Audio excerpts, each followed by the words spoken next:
Welcome, gentlemen. Thank you for joining us. Welcome to the Strong AF X Well Conditioned Show with your host, Jason Brown, where each week Jason teaches you how to get yourself and your clients brutally strong and, of course, well conditioned.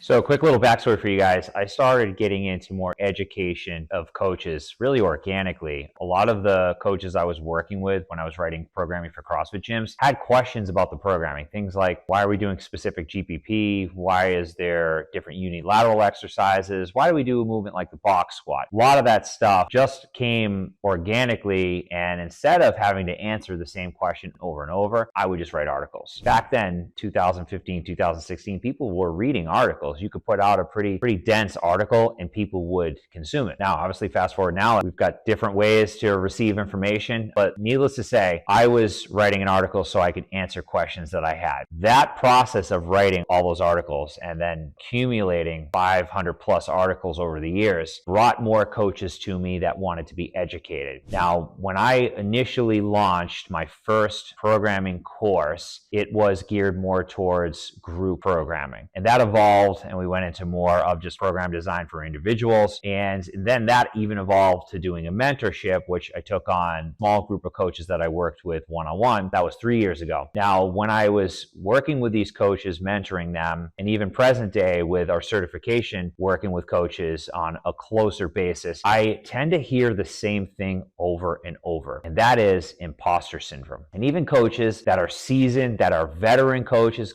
that are doing great things already. I mean, some of these coaches I hear say this, it actually surprises me because they have wealth of experience. And this isn't the case for everyone, but a lot of the coaches that I am surprised by hearing this from are coaches that to me would have all of the hallmark of great coach. So even with that, it's kind of surprising that this has become such an issue amongst coaches in the industry. Now, as we go more towards the online space, I think there are more challenges and there are a lot of things that we won't necessarily have to contend with in person, and that makes coaches question even more what they're doing. Will this produce a result long term? If someone wants to do X, Y, and Z, do I know how to give them the proper prescription to get them there? Invariably brings out some feelings of inadequacy amongst these coaches where they're not entirely sure. Now, with that imposter syndrome, I tend to see coaches least confident about their ability to write conditioning programs or even use conditioning in conjunction with strength. Now, that's clearly another topic which we can talk about, and we likely will talk about in the future. Having this fear that someone's going to find out that they don't necessarily know exactly what to have someone do is an issue. Now, I will say that I think this issue, albeit it might seem like detriment to these coaches, can actually be seen more as a strength. What does it mean when someone has imposter syndrome? It likely means that they're pretty humble. It likely means that they have more of a growth mindset where they're open to learning more, they're open to feedback. And I don't look at it as necessarily a disadvantage. I look at it as something that we can certainly improve upon. But at the end of the day, in my opinion at least, we should all have some imposter syndrome with certain things that maybe we're not as strong with. Now, I am sitting here today and I don't have all the answers. I will be the first one to admit I do not have all the answers. There are coaches that are much smarter than me in certain areas, and I am perfectly happy to admit that. However, over the years, for me, there was always attempts to improve upon areas I didn't feel as strong with. And lo and behold, conditioning was actually a thing I was very weak with, and I felt imposter syndrome with when I was owning a gym back in the day, and I was trying to get people in better shape as far as conditioning. Even things like CrossFit really brought that out for me, where the CrossFit Open every year showed that my athletes were very strong, but they weren't as well conditioned. So to me, that was a major internal problem. I was very insecure with my knowledge of just conditioning as a whole and how to make that sync up with our strength training. And honestly, if I didn't have that feeling, I likely wouldn't have gone the route I went with just going deep down the rabbit hole with energy systems and learning really as much as I could learn about how to make these two things, strength and conditioning, communicate in a way where we can get the best of both worlds and obviously keep our clients long-term, keep them progressing. For me personally, it was an absolute game changer. If I didn't have that imposter syndrome with conditioning, I likely wouldn't have gone as deep as I did. And if we could think about just kind of how that looks as a whole, I might not have had the results that I've had with people to present day. So I think it is really an important thing for us to internalize as being something positive, because it's pointing us in a direction where there are a lot of things that we know that could be low-hanging fruit for us as coaches. Needless to say, I think it's a great thing if you are recognizing that you do have imposter syndrome. Today, I'm going to give you what I think is the most important, really the most important strategies to start getting yourself further away from having imposter syndrome and feeling super confident about what you do. But my last point would be, if you're not learning and not evolving, then I think there is always going to be low-hanging fruit. No matter who you are, no matter what you currently know, you should be constantly learning. There's just so much information out there. 4 things for imposter syndrome. Number 1 is knowing your craft. Okay, so for me, I didn't know conditioning as well as I wanted to, so I deep dived in energy systems first. I deep dived in the methods. I deep dived in actual experimentation with myself and then later my own clients, and gathered a command of what it is I was doing. Give you a quick example. If you have a list of, say, 10 strength methods and 10 conditioning methods, and you know without a shadow of a doubt how to program them, how to use their correct movements, how to program the proper sets, reps, and rest intervals, and then, if you think about even things like conditioning, we have what types of movement patterns would you use in a specific conditioning piece. And we've got different patterns that work different amounts of musculature. We've got global, we've got regional, we've got local, we've got our cyclical component of what we do. All of those things have different outputs and different levels in terms of how it affects the body. Knowing that is going to be very important for you. On the other end of the spectrum, strength methods. Knowing how to plug in the right method for the right client at the right time is going to be paramount for you. Now, if we boil that down to actual movements, we can also intertwine the sets, reps, and rest intervals component of it too. And those are things that are highly important. When we think about those 2 things, having a command. If you ask me, you say, Jason, what is the cardiac output method? How do you program it? Where would it go in a program? I would be able to spit out the answer to you without a shadow of a doubt. And the same thing goes for any strength method that I use in my own programming. So knowing your craft, having a command of your craft is the most important thing. If you can sit down and say, this is the style of programming I use with most of the people I work with, this is how it's delivered, and break that down into a way that's easy to understand, then you've got some of the things that we're looking for to help you get rid of this insecurity that you might have. All right, so that would be number 1. If you wanted an example that was a little bit further, you could look at any of my articles. I've written about the conjugate system. I've written articles about different ways to use conjugate. That really being kind of the primary way that I've written programs concurrently, using both strength and conditioning in the same program. So if you can take your system and put it into a couple 1,000-word article, that means that you have something. And I don't mean just putting an article together and then looking up stuff. I mean having it right here. It's ready to go. You know it like the back of your hand. That is your craft, and that is the thing that you have to be able to have an understanding that is better than anyone else. Number 2, with this, having practical application. If I think about all of these things, all of these methods I've used, all of these different styles of programming I've written about, mainly conjugate and now more full body, knowing that I've done the work to test those theories. I've done the work on myself. I've been in the trenches. I've tried out everything that I tell you guys about are things that I do myself. There's nothing in any of my articles that I talk about that I don't do. Give you an example. Isometrics, something I don't use. And that's probably a topic for another day,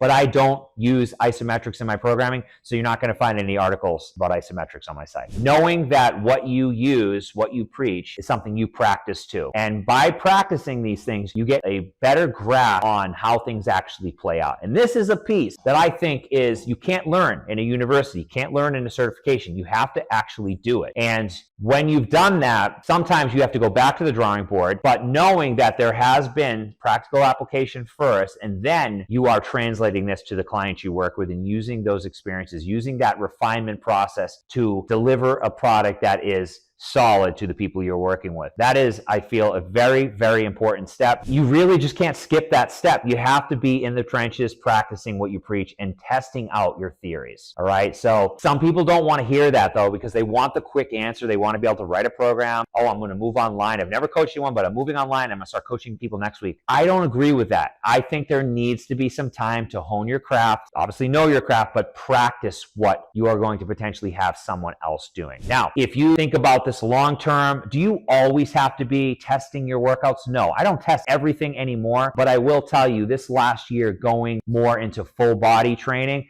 there was a lot of testing on my end. There was a lot of being my own guinea pig. And even prior to that, I had a lot of experience with full body training that I would do 2 to 3 months out of a year, even when I was just taking a break from doing more conjugate style training. And that gave me a lot of different data points. It gave me a lot of different feedback, some of it good, some of it bad, and allowed me to refine actually having a training subscription now that revolves around that. And to be honest, I wouldn't have felt right starting a subscription that didn't have any time in the trenches where it was actually tested. And I don't think it would have been as successful as it is without that piece. So definitely get in the trenches. If you're a young coach, you should be experimenting. You're probably not going to follow a program long-term because you're going to be experimenting. With that, you can actually do other people's programs. I have coaches that do my programs just so they can experiment and get experience with how things work or how things should work. So that is a great way to go. And that's something I've done myself. In my early years, I did programs from all the top names. So that's something that was highly beneficial for my own growth. Now,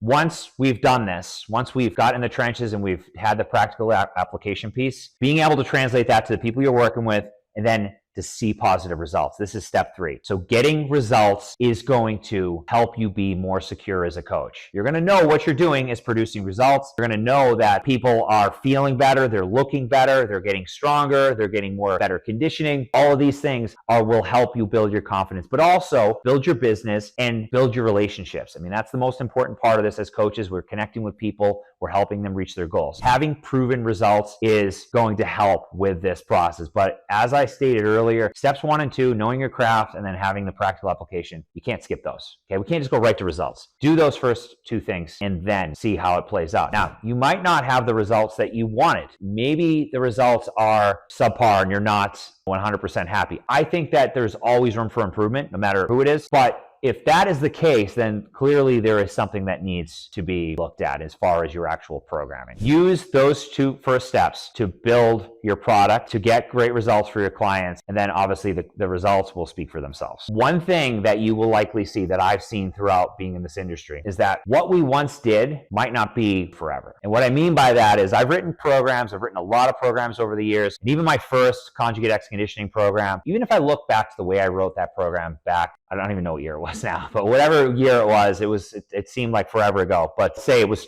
2018. If I look back at any of my programming for even like 2020, there are certain things that I would likely change now. Sometimes it's the exercise selection, sometimes it's how it's structured. And the way I do things now is very consistent. Likely isn't going to change a whole lot, but there is still some iterating of the way we do things. We see certain variations that carry over to the majority of people, or maybe it's in a one-on-one situation, and we iterate. We find better ways to do things. Over the years, I've found better ways to deliver zone 2 conditioning, and I'm sure that I'm not done figuring it out. So I'm sure there is going to still be iteration with my own programming. I'm sure I'm going to find new ways to do things that I have been doing. For me personally, one thing that has stayed the same though is what I believe. I believe that you should have aerobic conditioning. I believe that you should prioritize the foundational movement patterns.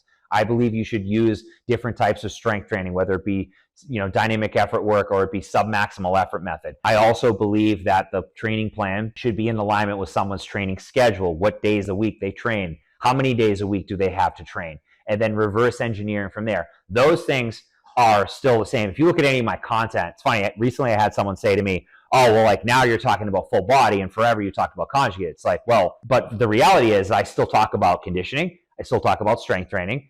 And, conjugate and full body are 2 different ways to deliver those 2 things. Now, I still believe what I believe. I still believe that you should have a foundation, and you build that foundation with the aerobic system, building your aerobic capacity and furthering that foundation by using things like GPP measures, sleds, loaded carries, even band work can be thrown into that mix. I also believe that foundational movement patterns are a tried and true thing. We squat, hip hinge, lunge, push, pull, and carry, and do some rotation, and those things play out, generally speaking, very well for most people. So that is not going to change. Now, I deliver it, or it's called a different thing. Does that mean that there's a fundamental shift? Definitely not. Now, for me, I'm getting older. Now, when I've been doing conjugate since I was in my 20s, I'm 40 years old now. And there are certain things that just don't agree with me as well as they used to. Being overly sore or being more rigid and working more sagittal plane is not the same way, that is not how I would train now. The good news is that I still apply these lessons even to conjugate training. So our conjugate training is very unique. We use a lot of different things. We do more rotational. We use kettlebells more frequently. There's a lot that can even be applied to that. Even if I don't necessarily train in the conjugate, the true conjugate way anymore, those elements, those pieces of the training are still present. So know that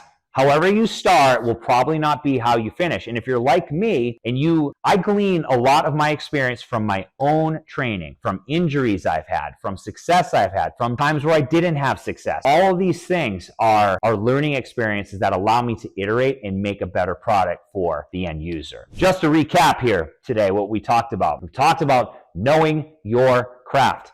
Know what you're talking about. Have a baseline level of knowledge with things like exercise science. You don't need to go down the rabbit hole with textbooks, but you should have some familiarity. If I ask you the difference between phosphagen system and glycolytic system, you should know what they are, okay? Know your system, know what you're doing, know the why behind every piece of your puzzle. Number 2, have the practical application. If you don't have it now, get it. Get in the trenches, get an internship. Start working with your buddies for free. Write them free programs. Write free programs to put out to your mailing list. And, again, a free program, maybe you're not ready to do it on that level, but start with yourself first, okay? I don't advocate, injuring anyone or putting someone in a disadvantageous position, but you're gonna have to experiment on yourself. And sometimes that comes at the cost of doing things that you might not have someone else do long-term. Now, the good news is that if you don't have practical application, you can get it. And I'm not telling you to do it through me. You can go use any number of great training plans out there. Use a great coach's training plan and figure out why they did what they did. And maybe there's answers to those questions elsewhere where you can find in their content. I know I have all that stuff, so if you wanted to cut the chase, you could certainly do that. Then from there, once you've got practical, we can start applying what we know with other people and getting great results. Once you're getting great results and it just becomes something that's automatic, then we know we're getting to that stage of having commands on everything we do, and we have the results to back it up. But once you get there, don't be afraid to iterate, and that's step 4. Don't be afraid to improve, to iterate. Get feedback from your clients. Hey, what can I make better? Hey, what did you not love? What did you love, but what did you not love? And maybe there's something you're indifferent on. Maybe there's something we can do to refine what we're doing. Always work on refining your process. And this comes back